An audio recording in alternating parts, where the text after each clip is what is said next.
No, Bob Schneider, he's got that Lutheran church. Oh, yeah. No, I'm sorry, Are the you ready? Baptist church on 14th Okay. Street. Nice. I mean, You'd be getting a group of guys literally, there's together and usually heading for Texas. 6 to 10 cars there every day. Might Very do good. Let's go ahead and call the meeting to order, please. Council workshop meeting, Monday, March 1st, 2021, 6 p.m. Hydrich. Here. Holtmeyer. Here. Obermark. Here. Patke. Pettit. Scornia. Here. Solentrep. Here. Wessels. Here. Please rise for the Pledge of Allegiance. I pledge allegiance to the flag of the United States of America and to the republic for which it stands, one nation, under God, indivisible, with liberty and justice for all. Will all the committee members answer if they have or have not read the minutes of the meetings dated February 1st, 2021? Hydrich. Aye. Holtmeyer. Aye. Obermark. Aye. Scornia. Yes. Solentrep. Yes. Wessels. Aye. Having read the minutes, are there any comments or questions, any corrections? If not, I'll make a motion. Second.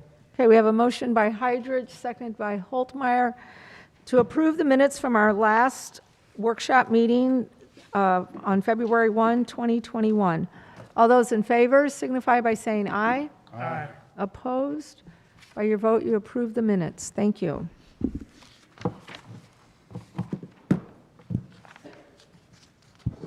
Report of department heads, administration department, preference for local bidders.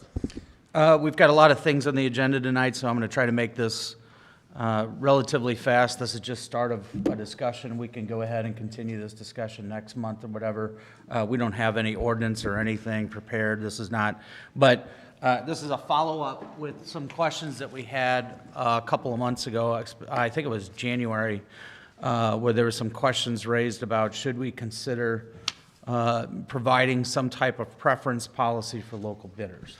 And so I told you, I think at that time, that we would go ahead and put something together for you to go ahead and just give you an idea of how that would play out and try to get some guidance if you wanted to go down that path. I will tell you, after talking with staff and department heads, we still feel that we're getting the best bids that we can by not providing a policy, because it keeps all bidders honest with regards to what they have to go ahead and submit. But we'll talk to you about some of the bids that we've received and how that would play out. So I'm only going to spend about 5 minutes on this, and if you guys got questions about it, then we can go ahead, because like I said, we got a lot of other stuff to go ahead and cover tonight, and we can always continue the discussion next month. So we're just looking at some of the bid tabs that you've recently received. After we had that meeting that night, Mark sent me a link for Mark Piontek, sent me a link from the city of St. Louis, because they're ones that use it. I think there's another, which city was it on the Kansas City side? It was Lee Summit. Lee Summit, that might have had something. Theirs was a much more, thank you, theirs was a little bit more of a trickier formula to go ahead and follow, but in essence, we can provide you with a link to get to the city of St. Louis's site where this local preference was put in place. And essentially what they do is, okay, we don't, oh, all right, there we go. I was like, I was going to go into a... Exciting lighting Yeah. here. Anyway, those things are blinking. But anyway, you can go ahead and get a copy of that, and I can provide that with you or send you the link to you so you can go ahead and see it. But in essence, what they do is that you have to be within, can you turn those lights off before I start to have a, yeah, or something. Magical lights here. There you go. Get the Are ones you that are. still the just one that's giving us- flashing? There you go. Well, we don't want to go that deep. Nope, they're still flashing. All right, well, that's No fine. We'll flashing. go with this for a while. So, City of St. Louis has, if the lowest bid is within, or if bids are within 2% of the lowest bid, and you are considered a local bidder, they define a local bidder as you have to go ahead and be located within the city of St. Louis. We would strongly discourage something like that for out here due to the fact of you got such a wide area, you would be giving only just maybe one or two in some cases bidders complete, that you would not be receiving a lot of quality bids, I guess. So we took a look and said, what would you get if you sat there and did a 30-mile radius within the city. Since it's common, and I know this just due from my, the economic development days where we would sit there and talk with our industries, and they would often get employees that would travel more than 30 miles away to go ahead and come to work, or it wasn't uncommon for that. So if the true goal is to try to go ahead and consider bidders that, have people that live here, workers that work here, et cetera, or within the area, that's kind of what we suggested. It's completely open. As you see, we can go ahead and, without any guidance to look at anything different, that's what we did for tonight's exercise. And the local bidder has defined time to go ahead and match that lowest bid when eligible. So, for example, let's just go into these. So if you had the High Street bid opening that we had back in January, at that time, there was, Jokerst, if you'll remember, was located in Festus. They're about 41 miles away. They had a low bid. They were the low bidder on this project of $597,000. The next one that came in was NB West, and they're located in Pacific, which is 15 miles obviously away, and they had the second to low bid. If you wanted to go ahead and consider something like that on a 30-mile radius, well, then NB West would be considered local in this case, and Jokerst would not. If you wanted to, that would be, and also within 2% of the lowest bid, so they'd be at 1.57%. And obviously, like we said, NB West is located within 30 miles of Washington, and if you see this picture there, there's your 30-mile radius. You get into St. Louis County, and you pick up actually a lot more bidders than what we were thinking. I think you got, Sorry, yeah. that's okay. Krupp. You had Pavement Solutions, Gershenson Construction, Krupp, they would all be within 30 miles if you did a 30 mile. You could do a 15, you could do a 10. I mean, all those things, but we started with this just to kind of give you an idea. One other thing to consider, we cannot use a local bidder preference for any contracts where we receive MoDOT or Federal Highway Administration funds. So they will not allow that. You have to go ahead and use the lowest and most responsible bidder. So if you looked at the bid that we had last, are we rewarding that tonight, actually? We had the bid opening in February for this. Yes, you've got this on your agenda tonight. So for example, in this case, NB West, which again is located in Pacific, was 15 miles away. They had the low bid. KJ Understall had, where obviously they're closer than that. I don't know about the 2.75 miles, maybe by the way of the roadway or whatever, but where their shop is, I guess, is their headquarters. So. Yeah, it's 2.75 miles measured from City Hall. Okay. Yeah, Not thank you. necessarily from the That's right. perimeter. You were taking a measurement from City Hall, so that's fine. But KJU is within less than 1%, 0.62% of the low bid. However, since NB West is considered local, if you use a 30-mile radius, there would be nothing, you would go with NB West, just like we're recommending to you tonight, but then we're recommending that just because we don't have this in place. So those are two, at least, construction projects that we've looked at. And then just to give you an idea, this is the language that you currently have in your purchase policy. That we already have this paragraph, and it talks about cooperative procurement programs and state bids. This usually comes into play when we have vehicles that we want to go ahead and purchase. This is what we go by today.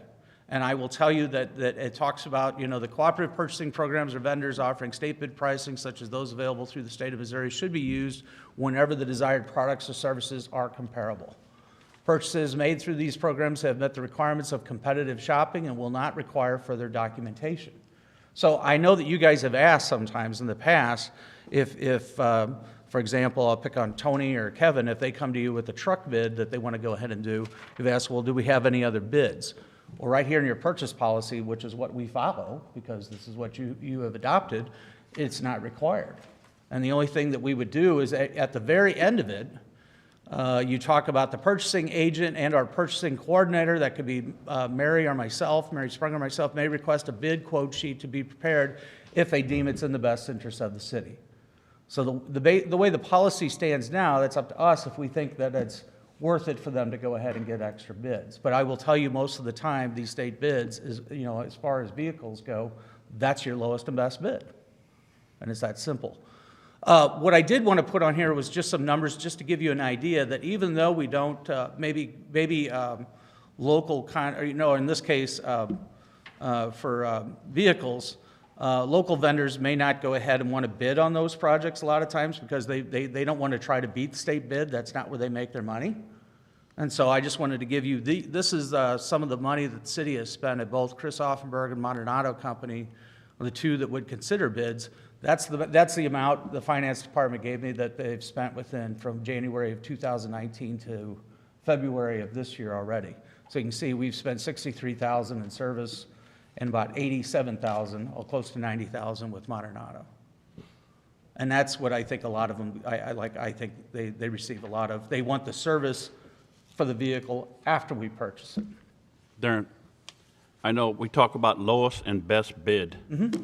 So if you got a contractor, I'm not gonna use anybody for an example, but if we have a contractor we had trouble with before, and they are low bid, and the second lowest bid is above 2%, what are you gonna do?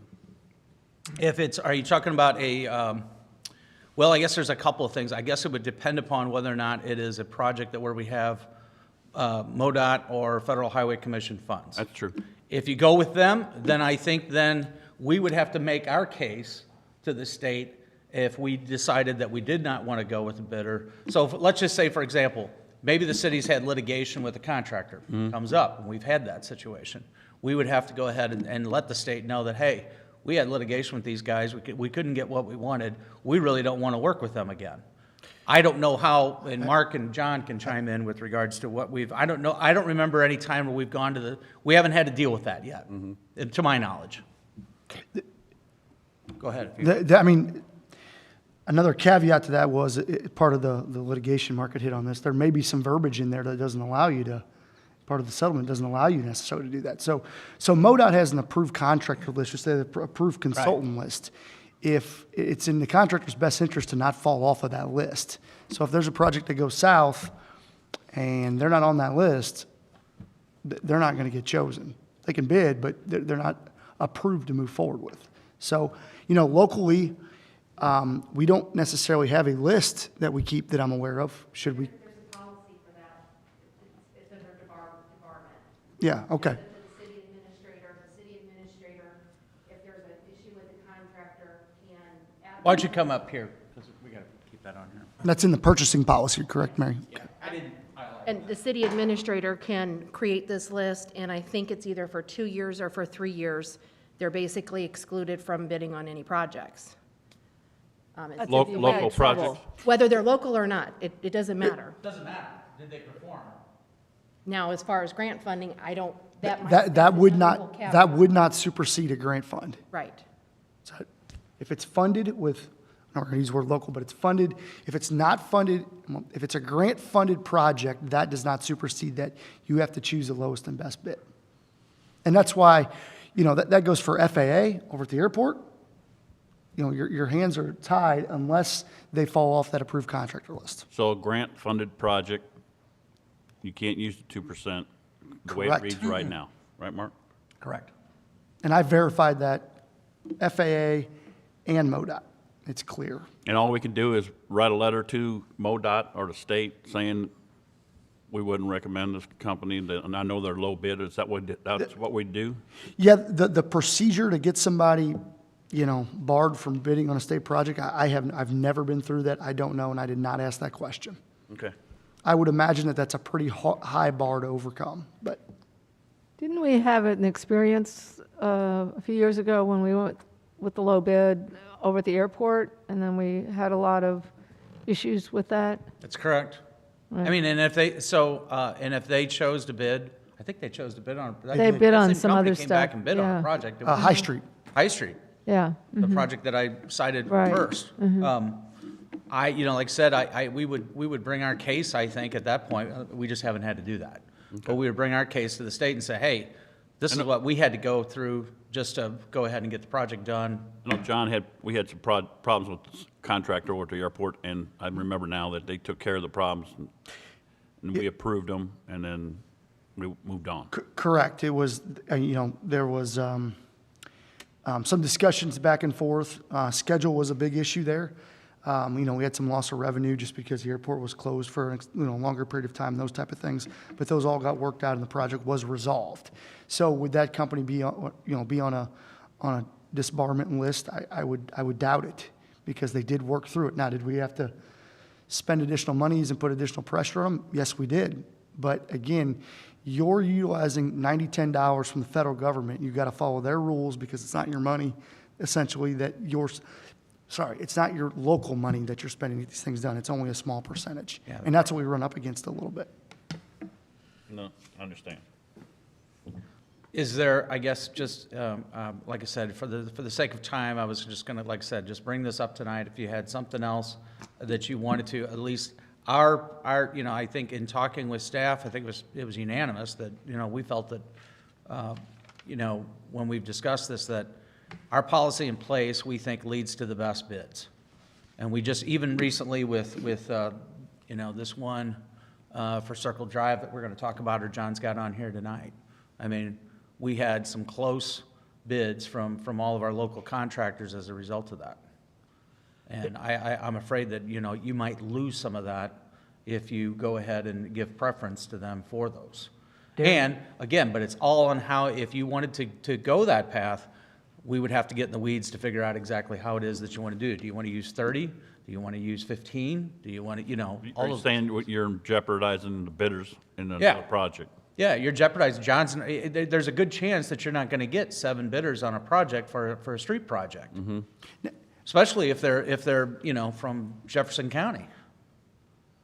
Do you happen to know how often, I don't know where you got this policy from St. Louis, if those people, how often it happens that a local bidder actually matched and took the bid away from the original low bidder? I haven't had a chance to talk to St. Louis about that, Mark. I wouldn't know.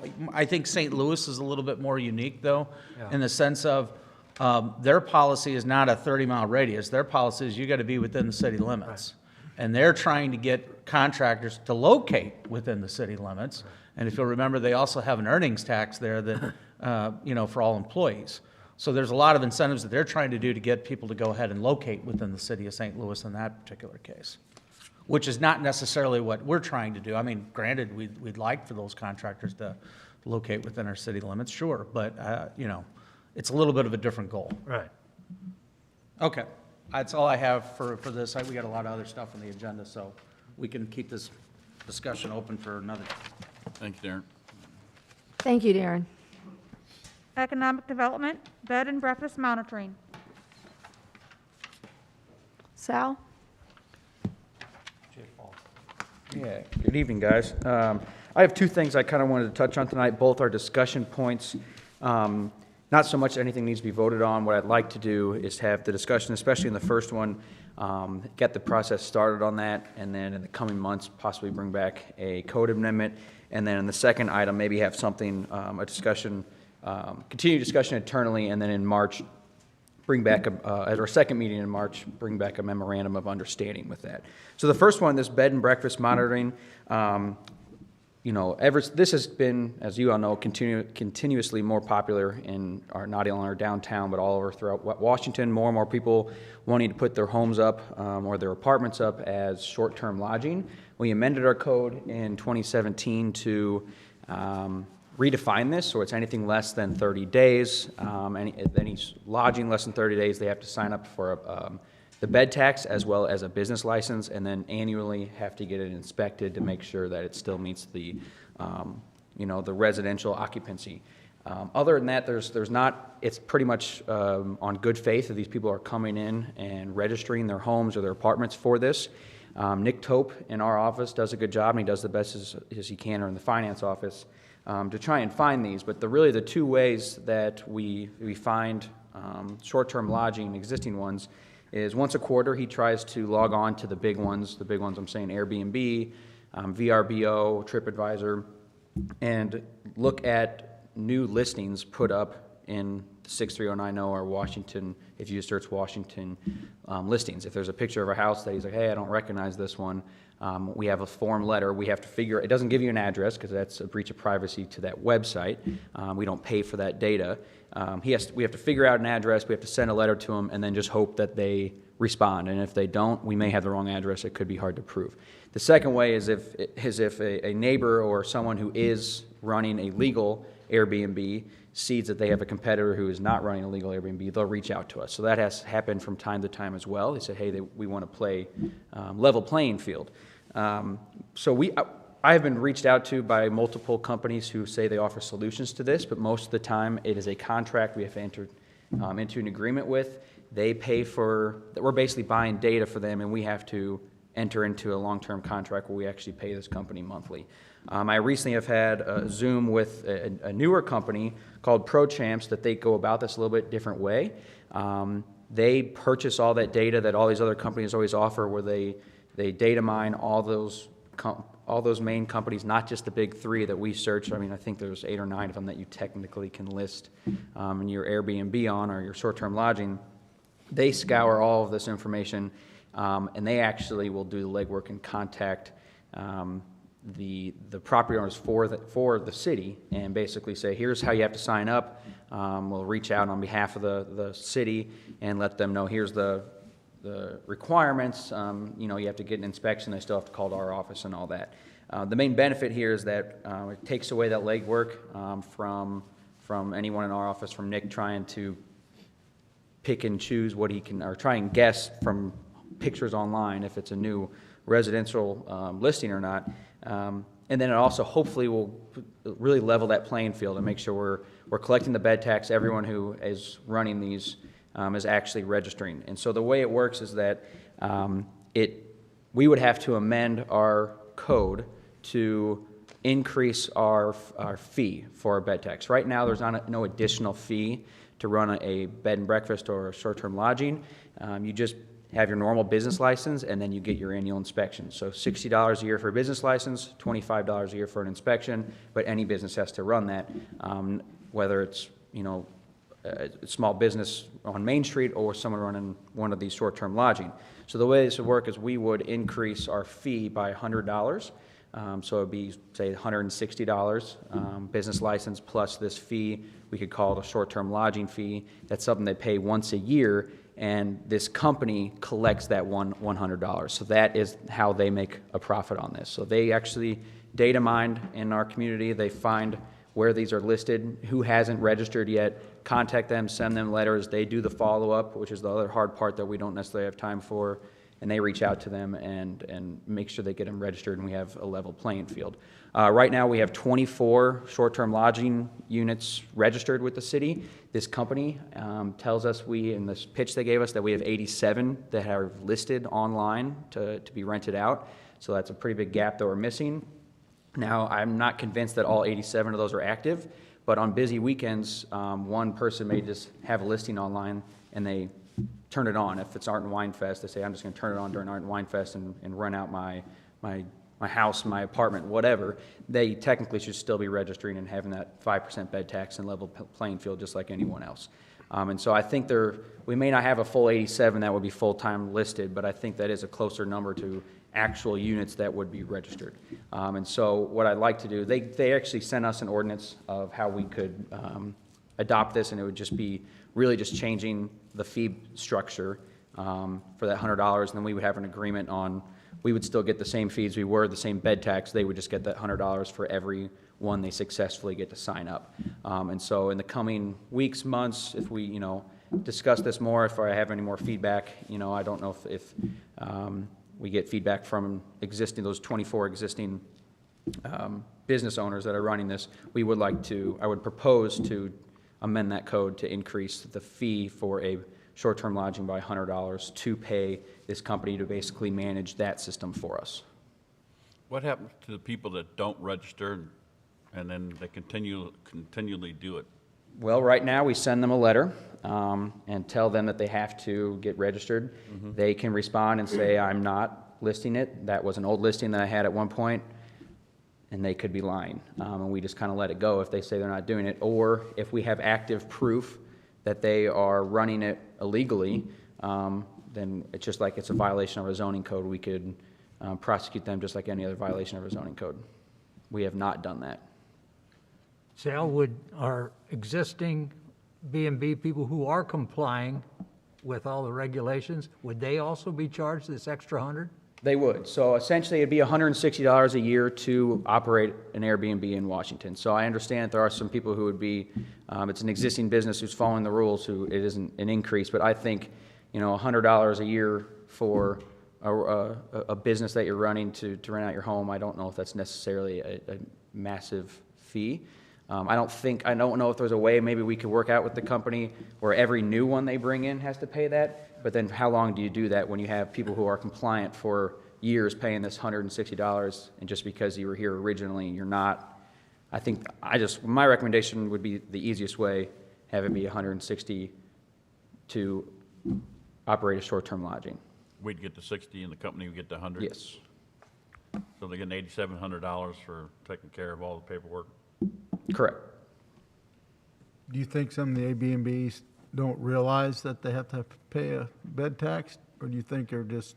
Possibly, but I mean, I feel like we've talked about this with our code revisions. We've had, it's been publicized enough that other people have had to go through this whenever there's public hearings and there's notices in the paper. Sure, there may be some that may have no clue, but I do think it's inevitable. You're going to have some people who are, like I said, turning it on a couple times a year, saying, hey, I'm going out of town, let's rent it out. Well, they could make $400 in that weekend and not pay that 5% bed tax. When they apply for their license, it's already in the paperwork, isn't it? What's that? I'm sorry? They apply for a license. That's if they do. Yeah. Are you saying if they don't? Yeah, if they don't. That's what I'm saying. So, and I just think this could be, and again, I have at least 5 different companies over the years have reached out saying they have a system to monitor this, and this is by far has been the one that seems the simplest. It doesn't add, a lot of times it'd be us paying for data than having to use manpower to go after all the property owners and actually get them to comply. This one, I think it's just every one that they get, it's just a benefit to us because it's adding into the business license, adding into the bed tax, it's leveling the playing field.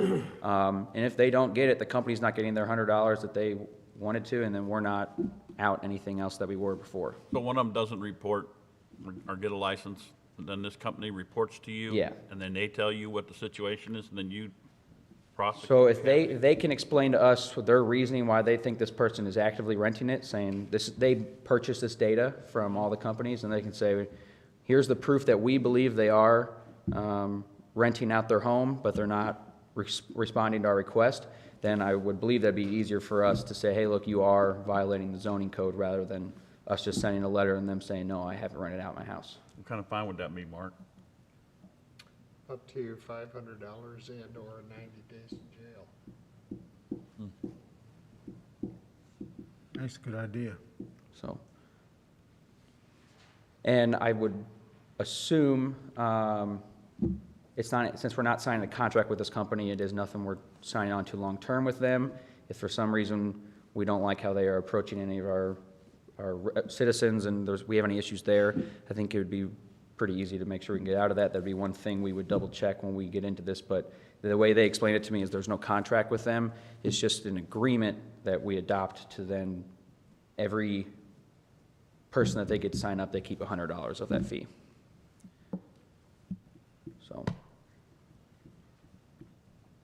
So like hotels, would that pay the $100 too? Well, they already pay your license is so many, it increases per employee, correct? And so they're already paying above and beyond that because they have more employees. Mm-hmm. So it really only affects the short-term lodging business owners that do not have any employees, because that's the base is $60.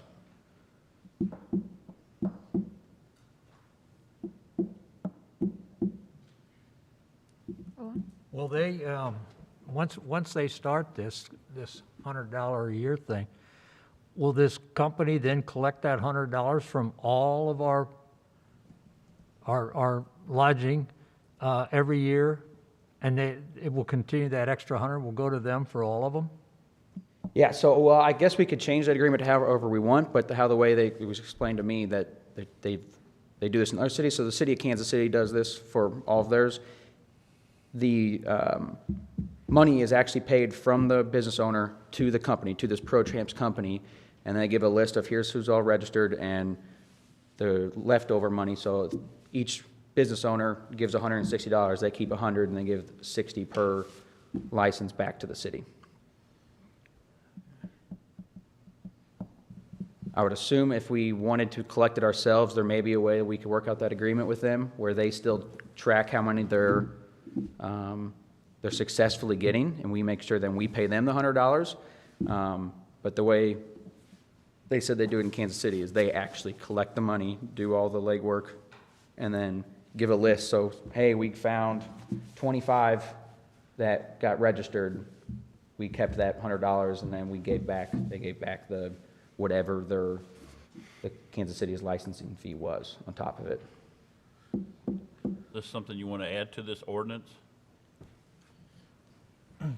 We'll take a look. How we collect it, you mean? Yeah, we could take a look at how we want to go ahead and move forward. Yeah. If you're agreeable to at least keep moving down this path, and we can go ahead and come up with a proposal for you. Yeah.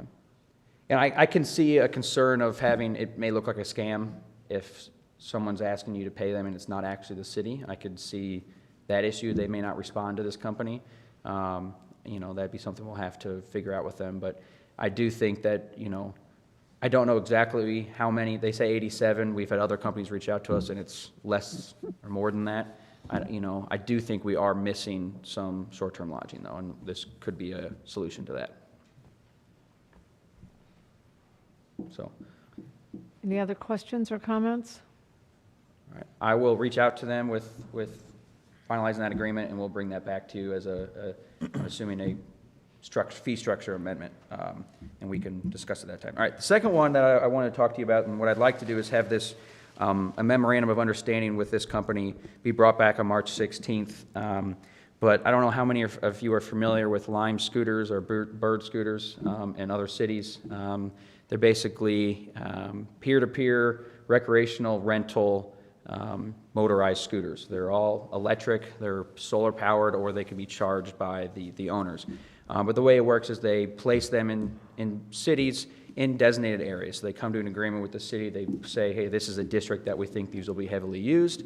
And then the owner or the user, just like any other citizen, just like an Uber app, will download the app, log on to it, can pay per mile per minute. It's prorated each regard.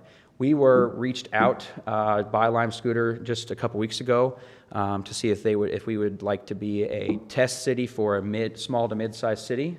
They're only in St. Louis, Columbia, and Kansas City right now, but they said they have built a new warehouse in St. Louis and would like to reach out to cities our size, and they were interested in kind of our historic downtown. And since they are motorized, they thought, having that type of recreational rental would make more sense with the type of hills we have in that area that would actually get used rather than the more traditional bicycles that people would just use for, a recreational trail that's flat. And it was kind of good timing because Downtown Inc. has had this as a list of a goal of theirs for 2021 from their workshop. I didn't ask Tyler to be here tonight because I figured we would maybe have more discussion on this on the 16th, but what they are proposing to do with the first round is to have a memorandum of understanding that lasts 6 months. And essentially, it gives them permission to be the exclusive recreational scooter provider for Washington, and then we get to pick the parameters of how many scooters there'll be. I asked them what the lowest amount was because I just thought, this is, given the fact that they're in larger cities, they said typically they start out with 75, but then they can spread them out between 25, 30 blocks. And then we can have a say where the hubs are. And the other thing is that they will actually give back 5 cents per ride back to us as basically per their agreement that we won't allow any, there's a lot of competing companies with this, that we won't allow any other companies to place these on our right-of-way. We'll only have an agreement with Lime Scooter. I do think there's two benefits to that. One, this is a goal, like I said, of downtown to kind of have this recreational activity. And two, if we didn't have an exclusive agreement, you don't want 4 or 5 of these companies all coming in with no agreement, because it can kind of become a littering along the sidewalk. I think we would have the benefit of monitoring this and deciding how many there are, where they go. If there are every night, they have said they'll bring people out from their warehouse and make sure they are distributed back to the district if someone rides them outside the district, or if there's a hub that we say, hey, we think this would be a spot that wouldn't have a lot of clutter. There's maybe a parking lot that is not overutilized, that we could say, hey, bring them back here. We can kind of have a say in all that. And that understanding lasts for 6 months. The way I understand it, talking to them on Zoom, we can pull the plug on that at any point between the first 6 months. It's not a contract where there's, if for some reason there's any issue, or we're finding the police are having complications with this, or merchants or anything, that we decide, hey, look, we need to revisit this agreement, or maybe come up with some different areas that you drop these off, or just get rid of the program. We do have the right to end that at any point within the 6 months. They would like to roll this out this spring and summer, and not wait until it gets cold again. They want this first summer to kind of be our test period.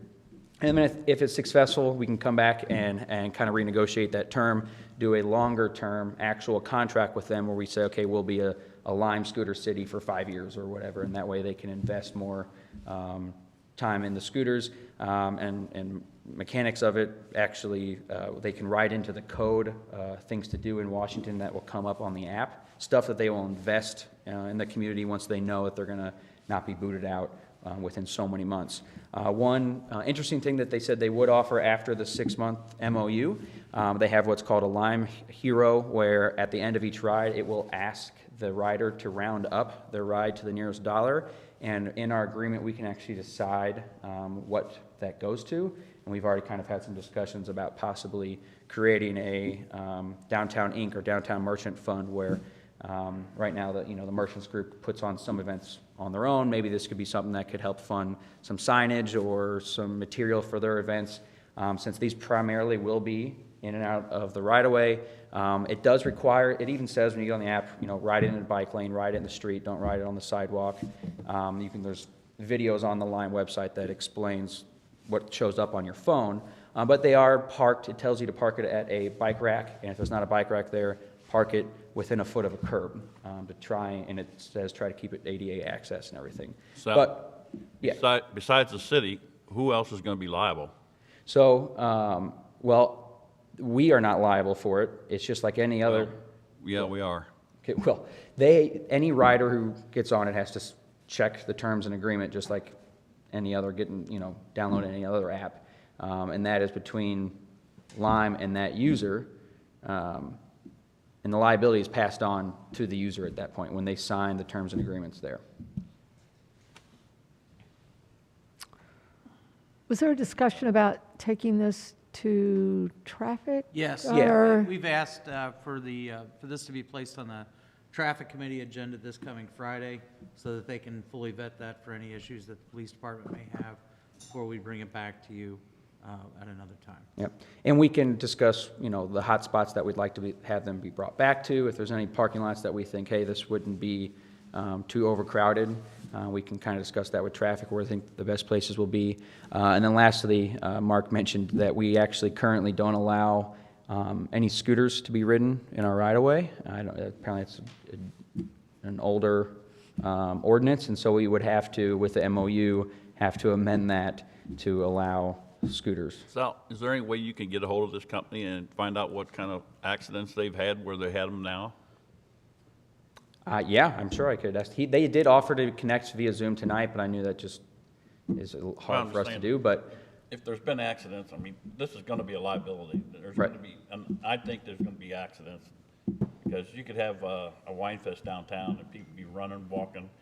Somebody could be on one of them scooters and it might not be their intention to hit somebody, but they do, because somebody else is not being, like days ago. But yeah, I did. That was the first thing I brought up with them. I was like, what is the liability on the municipality? And they said, There is none, is how they explained it to me, but I can ask them what accidents they've had, at what circumstances does it pass it along to the city, so. And I don't know how familiar you guys are with these, but I see them all the time. I would do a lot of work around Barnes Hospital, this and that. And Sal, I'll tell you right now, you can put the bike racks up and you can do that. People just ride them, dump them right over. They're everywhere. It looks like a litter situation, you know. And people ride on the sidewalk. I mean, they can sit there and go, oh, yeah, I'm not supposed to ride on the sidewalk, but Right. to say that they're not going to fly up the sidewalk and, like Steve said, you know, hit somebody or whatever. I'm just throwing that out there. No, I know that is definitely a possibility. I understand that. Mark, any way, shape, or form the city would be liable for any of this? Yes, very possibly. If you're leaving these things on the sidewalks and they're an obstruction and somebody trips over them, guaranteed they're going to come against the city because the city's got deep pockets. If somebody's involved in an auto accident with one of these things, it's very possible they'll come after the city. Again, city's got deep pockets. So, I mean, you can try to Hey, Mark, contract can you your way- move your mic? I'm sorry, you could try to contract your way around some of that so that they provide indemnification and they provide insurance for you, but I don't think you're going to be able to completely eliminate yourself from the circle of those who are going to be subject to a claim. We could talk with our insurance carrier as well as we'll be having. Yeah, this. yeah. You can look into it. Right. Okay, any other questions or comments? That's all I got. Okay, thank you, Sal. Thank you. Mayor, if I could, just in the essence of time, if we could skip to the solid waste update on item CB. The rest of these items are already on the council packet for you for later on for discussion. So if that's okay with you. I think I was supposed to say that earlier, wasn't I? That's okay. Engineering Department, solid waste update.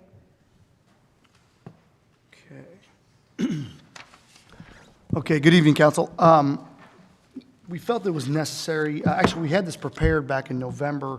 The reason for that is we just got, Waste Connections just completed their first bulky waste pickup for the city. If you recall, we delayed the spring bulky waste pickup due to some COVID concerns, things of that nature. And we pushed that out to, I think, June or July. And Waste Connections completed their first pickup. They reported back. I got some stats, some numbers about how much trash was picked up in town because they do track that a little bit better than even we would have. And they were just getting their first taste of what that looks like. Some of those questions came from, how do so many people fit so many mattresses in a house? When you're looking at 10 mattresses, maybe at one residence, that does raise some of those questions. We had a couple of accidents. There was a couple of the individuals that do rummage through some of that stuff, did hit some mailboxes and some cars and things of that nature, which is, somewhat typical, to be honest. I mean, you don't hear those things very often because we kind of work through those things. But, they were just asking if that was typical. And, so we were always open, and it was always the discussion, is there an opportunity to improve on bulky waste pickup? Again, if you recall, and I'll kind of jump ahead, the goals of this was to continue to provide the highest level of service that we possibly could for waste services. If you remember last year, the recycling market literally tanked. I mean, we had no market for a material. It was costing close to $250,000, $300,000 a year to recycle the way we were doing it. That was one of the issues. We were literally staring down, do we continue to provide recycling services or not? That was one of the things. The other item we had was the landfill. When we looked ahead about what our next landfill option would be, there was not any money really available to do so. So we were trying to look at, it's kind of twofold. What can we do to continue that level of service with not increasing fees and figuring out a way to increase service as much as we possibly could? And that was kind of the goals. So keep rates as low as possible, continue to improve and continue services. So this will kind of just be a summary of that, and Ben and Linda with Waste Connections are here tonight if you have any questions specifically to them. So real quick update, the recent landfill service, we have space until 2027. That is not so far away. We're already working on what that next phase look like. If you recall, we approved a contract. We purchased 11 acres from the Strickoffs for a potential transfer station here in Washington, or if there was any need to expand our landfill even to the west, or to the east, I'm sorry. So we don't know what that looks like now, but we do know those costs are somewhere around $2.9 million. The projected cash we would have at closure is $1.75 million, so there's still a funding shortfall there. How do we pay for that? Those are questions we got to answer, over the next 6 years. But a partial answer could be partially increasing the minimum tipping fee from $15 to $30 for loads less than a ton. It's important. That does not increase the tipping fee for the packer trucks. So for the Waste Connections, if they utilize it, for waste management, for the surrounding communities the landfill does, it's literally the minimum fee. So a ton or less, you all know, we pay $15. That was a kind of a service to the community. We're continuing to do that, we think, with $30. What we've noticed is people are coming from all over the place on the weekends. I mean, Tony's getting trucks stacked up, maybe 80, 90 cars on a Saturday, because at $15, people will drive for that. I know there were some things brought up regarding the mud at the landfill. More tires in the landfill working face creates more mud. So there's another kind of soft benefit that, maybe pushing those people in a different direction isn't a bad thing. You're not making money at $15 on that. It's just a service. So the projected revenue increase would be $125,000. That's probably aggressive. That's if you did not see a decrease in people coming in. You could lower that, but you're probably looking somewhere between $500,000 and $875,000 to bridge that gap again from the 1.75 to 2.9. That's what we're getting off those $15 charges. So it's a lot of people. So benefits to citizens of Washington, the ones that actually pay these bills, it does not affect our collection rates for citizens. We're locked in a 5-year contract with Waste Connections. We have there's an option. We'd negotiate that fee at that option, but this proposal does not affect that. Still provides a competitive, convenient, low price solution for publics for the small load. So you want to throw your sectional away and not wait for bulky waste, you can do it. It's going to cost you $30. It's not unreasonable. So that's kind of what we're proposing. Does not increase the tipping fee for contracted hauling. We've already hit on that. Allows for additional monies to purchase equipment, specifically a sweeper, potentially, to keep the roadways cleaner. So again, brought forth a neighbor brought forth a problem. We're just looking for solutions. So that's one component of this summary. Recycling center is the second thing. Recycling center, we've seen some social media posts, some complaints. To my knowledge, the majority of those complaints come from citizens outside the city that utilize the facility. Remember, your citizens have a recycling option curbside, a pretty good one for today's market, to be honest with you. So this is just a service we provided. This provides an opportunity for your apartment complexes, those type of things. Apartment complexes are still an issue. We've not worked those out yet, but this still allows them a place to go if they need to. The recycling center remains open to the public, including areas outside of Washington, as a service. They don't pay for it. The citizens pay for it, but the outside service students does not pay for it. And that cost, it's got a yearly operating cost around $18,000. We could look at improving that by adding a couple more bins. Obviously, that'd be a little more costly. But again, with that minimum tipping fee, you may have an opportunity to pay for some of that. So it's, again, how much do you want to pay subsidizing a market that is not yours? So that's just an update on what we're working on with the recycling center and things we can do. It does not make sense to have a person sitting there collecting money.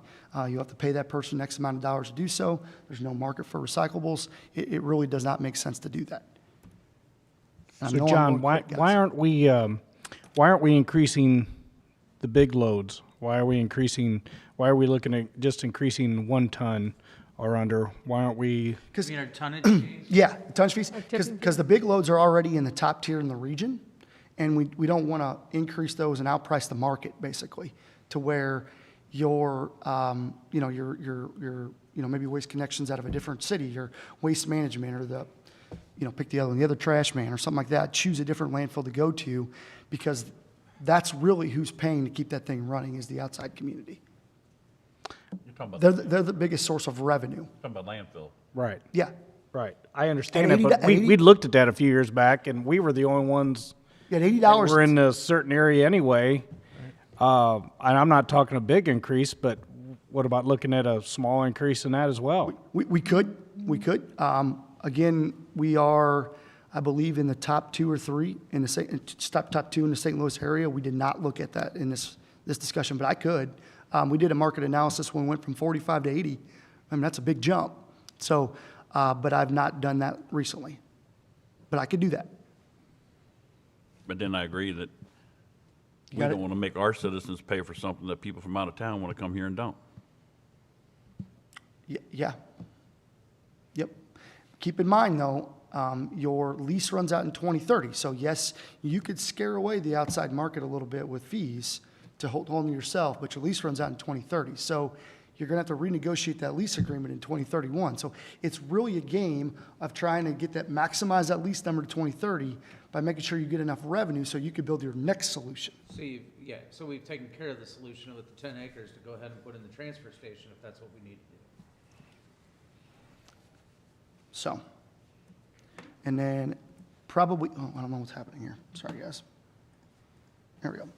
Probably, there's a lot of words on here, but long story short, this is probably the biggest proposal, and I think this has got some really good things. Bulk Trash Week, it is an advertised event. I believe it's a regional service. Again, I don't know how 10 mattresses come out of a 2-bedroom house, but it happens. Events happen twice a year. So we advertise the heck out of that event, right? We want to get that information out to people. What is advertised? Well, it's not only advertised for your citizens to use it, it's advertised for everybody to use it. So this stuff, we believe, is coming into town that you're paying for at no fee at the landfill, where those individuals could use the landfill and actually pay for it. So see, it's kind of getting taken advantage of. We do feel that way. I'm sure common sense will tell you that that's not a false statement. A solution that Waste Connections is willing to do is at no additional cost, make the last trash pickup of the month for each individual, each place, your last trash pickup, you would get 2 bulky items. So what that means is January, pick a number, January 27th, your last trash pickup, you get to put 2 bulky items out. February, your last trash pickup, you get to put 2 bulky items out. Do the math, 2 times 12 is 24. You get a chance to put 24 bulky items out a year. And again, what that does is we feel that would not be advertised. Citizens will know once we get the word out, so it doesn't get advertised every year. And we believe that regional service would go down, and they can handle that at no additional cost for us, and you don't have to hold on to your stuff for 6 months. Sounds like an awesome idea. Other community, yeah. Awesome idea. So this is Ben, Linda with Waste Connections, and Hey, guys. So some of the other cities that we do this with, it is a great option. Every resident gets 2 bulk items every month, but instead of doing it just the last pickup day, it's during the month. So then our last pickup day of the week, or the last week, isn't, crazy with bulk too. So what we do is we ask the residents to call it and schedule it 24 hours in advance. So our guys know when they pull up and there's a bicycle, well, that wasn't scheduled, that's Johnny's bike and he wants to keep it. So, but like there's a couch out there. And so instead of just doing it on the last week of the month, we would do it the entire month, and they call into our call center. The call center rep puts it in, schedules a pickup. Ben's guys gets that note. It's in the system, so, Julie can't call in 13 items that month, but the customer service rep will see it and be like, well, there's already been 2 items. Can you wait till, April? so what you're saying is those 2, you get a 2-item allotment, basically, a month. For the month.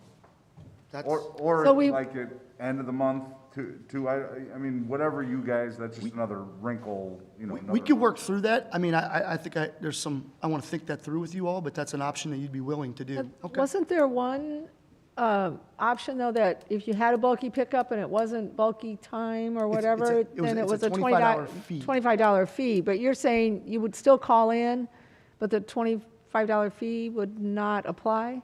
Correct. If we chose to go with the plan where, so every resident basically would have, each month would have 2 bulk items they could pick up. Okay. So they could call one at the beginning, hey, I want a mattress picked up. I just And wanted they to could, clarify that. Later, a week later, they could, hey, I want, a couch picked up. Okay, we'll take care of that. If they call for a third, then it would be, hey, that'll be Next month. $25, or you wait till next month. Do you do this in any other cities? Yes. Does Pretty it work much all. well? No, not all of them. Every city contract's so different. But the St. Louis County districts, that's what they do. So the unincorporated districts have that policy. So that's why we kind of thought of it. City of Union, we do the last pickup of the month, that's how we do it there, which it I like works that. good, but I mean, honestly, this way works even better because they can choose when You they, can choose when you want to put it Right, out. so when if you're on you want, vacation the last month, last week of the month, you don't get your bulk. Or you Ben, do they have to call at, if they take the option to do it the last week of the month, do they have to go ahead and call that, do they still have to Yeah. call that in? Yeah, our guys need to know what's out there. Okay. Yeah.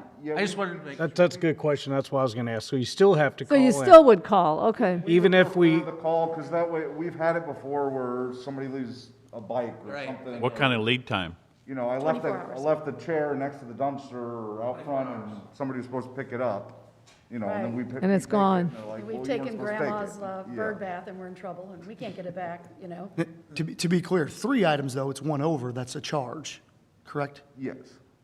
So to be clear, it's an allotment of 2 items if we go that route. I think the call-in's good too, because I think if you just, I think we're kidding ourselves if we don't think the word's going to get out that, hey, the last week of the month, you can put anything out there and these guys are going Yeah. to pick it up.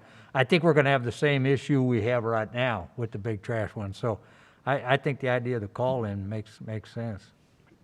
And I think it helps your residents too, because if you, hey, it's tax season or whatever, and I got, bought a new couch, you're not sitting on it waiting till the bulk pickup. You could call us and, hey, next service, we do it on your service day, but we could take care of that for you then.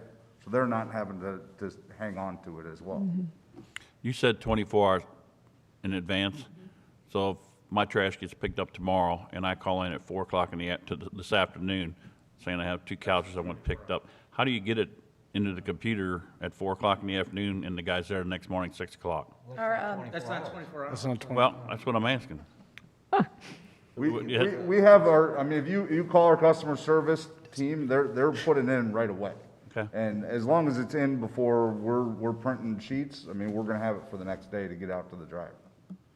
And the customer service rep will say, I'm sorry, Too late. sir, the cutoff's done, but we'll get it your next pickup day. You know what the customers, then there's that contact and there's so much less confusion because, they're educated on what every city's situation is.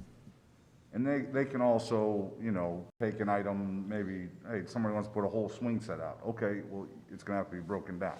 We can't just fit that in a truck. That might be difficult. Is your number, Toilet has to be broken in too. is your number on the recycling bins or anything like that, that people can call, and not have to look for the number, I should say, or can we put it in the water bill or something like? Well, it's been in the water bill multiple times, it's been in the flyer. I mean, yeah, we could send more stuff out, we can put it on the city That's- website. if we adopt this. Is that our way- customer, or it's on the recycle bin itself? On the That toter. phone number Yeah, is on. it's on there, but I can, that's I didn't easy. look. We could definitely get more information out about how to get a hold of them, especially if we roll this out. I mean, we're gonna have to do a little educational push anyway, because you see when's Washington bulk pickup, and you hope that those aren't outside citizens. But yeah, there's a lot of conversation goes on, and we can get those things out, if that's something you all want to do. Sounds good. 24 items is I think that's a lot of items. That's a lot. Yeah, I could clean out a lot of stuff. I've had the occasion to call the customer service a couple of times, and they were very helpful. Oh, good. That's good to hear. Yeah, Thank it you. was very, very good. When would you want to start this? I think we have it Well, you're too late in for plan tomorrow. already to do the bulk pickup. Your next coming is April. end of April, right? Last week of April. So we wouldn't want to do that until after that program. If that makes sense. So we would, potentially could start in May. May, June, I mean, So June, do another bulk pickup. We would do another bulk pickup in April? we could work that out. Yeah, let's talk about that. We wouldn't, I mean, I don't know how you guys feel about that, but I wouldn't think we would have to, per se. Like if we did this bulk pickup and then, or. I'm saying we may not even have to do I'm this not one. sure we need to do Yeah. the bulk pickup. Right. If We have get- 2 weeks to get Get notification. the word 2 out to months. the people and we could start in a month. Yeah. No, we would be totally fine not doing that, yeah. It's a work in progress. Wow, Ben, that was smooth. Well, I tell you what, Let's negotiate a little further. well, No, I really think I mean, the biggest problem with the bulk pickup and doing the citywide cleanup is you're getting more than just bulk. I mean, it's just your regular trash is, I mean, some of the piles we saw, you know, and we don't do the move outs, if you will, but there's a lot more just normal trash that it's coming from somewhere.